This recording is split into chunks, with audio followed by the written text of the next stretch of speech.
বহুল ব্যবহৃত জন্ম নিয়ন্ত্রণ পদ্ধতি কন্ডোমের যেন আরও এক নতুন ব্যবহার দেখা গেল শরীয়তপুর সদর হাসপাতালে। বিজয় দিবসের সাজসজ্জায় রঙিন বেলুনের পরিবর্তে ব্যবহার করা হয়েছে জন্ম নিয়ন্ত্রণের কন্ডোম। এমনই এক হাস্যরসের কাণ্ড ঘটিয়েছে শরীয়তপুর সদর হাসপাতাল কর্তৃপক্ষ। হাসপাতালের প্রধান ফটক সহ বিভিন্ন কক্ষে কন্ডোম ফুলিয়ে ঝুলিয়ে দেওয়া হয়েছে থোকাই থোকাই। ওয়ার্ড মাস্টার রেজাউল বেলুন দিয়ে ইমার্জেন্সি রুম সাজিয়েছিলেন, তো সেখানে বেলুনের পরিবর্তে কন্ডোম ছিল। গেল 16 ডিসেম্বর মহান বিজয় দিবস উপলক্ষে সাজসজ্জা করার জন্য হাসপাতালের স্ব বিভাগের কর্মকর্তা কর্মচারীদের দায়িত্ব দেয়া হয়। আর সেই সৌন্দর্য বৃদ্ধির অংশ হিসাবে বেলুনের পরিবর্তে ব্যবহার করা হয় জন্ম নিয়ন্ত্রণের কন্ডোম। 71-এ পরাজিত শক্তি বা রাজাকার ব্যতীত আমি মনে করি না যে একজন সুস্থ মস্তিষ্কের মানুষ কখনো এ ধরনের ঘটনা ঘটাবে।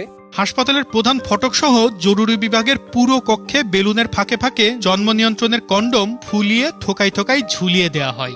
এমন একটি ছবি ফেসবুকে ছড়িয়ে গেলে মুহূর্তেই তা ভাইরাল হয়ে যায় এবং আলোচনা সমালোচনার জন্ম দেয়। সাজসজ্জার কাজে ব্যবহারকৃত বেলুন এটা কিন্তু তারা কন্ডোম ব্যবহার করে উদযাপন করেছে। স্বাধীনতার অপশক্তি হলে এই কর্মকাণ্ড তারা করতে পারে। কন্ডোম দিয়ে সেই তাদের যে সাজসজ্জা করেছে, এটা আমার মনে হয় জাতির শ্রেষ্ঠ সন্তানদের একটি অপমানজনক এবং তাদেরকে অবমূল্যায়ন করা হয়েছে।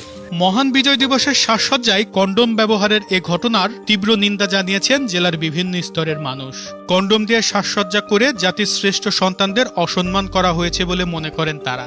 এই ঘটনার সঠিক তদন্ত করে এর সাথে জড়িতদের বিরুদ্ধে আইনগত ব্যবস্থা নেওয়ার দাবি জানান জেলা মুক্তিযোদ্ধা সন্তান কমান্ডের সহসভাপতি শহীদুজ্জামান খান। সাজসজ্জা করতে গিয়ে যারা এই ন্যাক্কারজনক ঘটনার জন্ম দিয়েছে, এই ঘটনার তীব্র নিন্দা জানাই, প্রতিবাদ জানাই এবং তাদের দৃষ্টান্তমূলক শাস্তি দাবি করছি। ঘটনার পরপরই জরুরি বিভাগের দায়িত্বরত ব্রাদার ইনচার্জ অভিযুক্ত রেজাউলকে দায়িত্ব থেকে অব্যাহতি দিয়ে তার বিরুদ্ধে তদন্ত কমিটি গঠন করেছে হাসপাতাল কর্তৃপক্ষ। এ ঘটনা দুঃখজনক উল্লেখ করে এর সাথে অন্য কেউ জড়িত আছে কিনা তা খতিয়ে দেখার আশ্বাস দিয়েছেন শরীয়তপুর সদর হাসপাতালের medical officer doctor Suman Kumar Poddar. জরুরি ভিত্তিতে আমরা একটা তদন্ত কমিটি গঠন করি। কমিটির মাধ্যমে আমরা বের করে ফেলতে পারবো যে এই রেজাউলের সাথে অন্য কেউ জড়িত আছে কিনা, অথবা এটা উদ্দেশ্য প্রণোদিত কিনা, বা এর পিছনে কারণটা কি সেটা আমরা বের করতে পারবো। তবে এই ঘটনার দায় নিতে চান না হাসপাতালটির তত্ত্বাবধায়ক ডাক্তার মোহাম্মদ সোবাহান।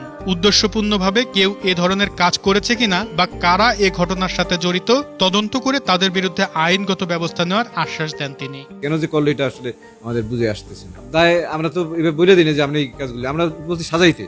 এখন সাজাইতে যায় যদি সে একজন লোকে ক্ষতিগ্রস্ত বা কেউ যদি সে এই কাজগুলি করলে সেই দায়িত্ব তারই থাকবে, আমাদের দায় আসবে। তাকে শোকজ করা হয়েছে, তাকে ওই ওয়ার্ড থেকে সরাই দেওয়া হয়েছে এবং তার বিরুদ্ধে তদন্ত কমিটি গঠন করা হয়েছে।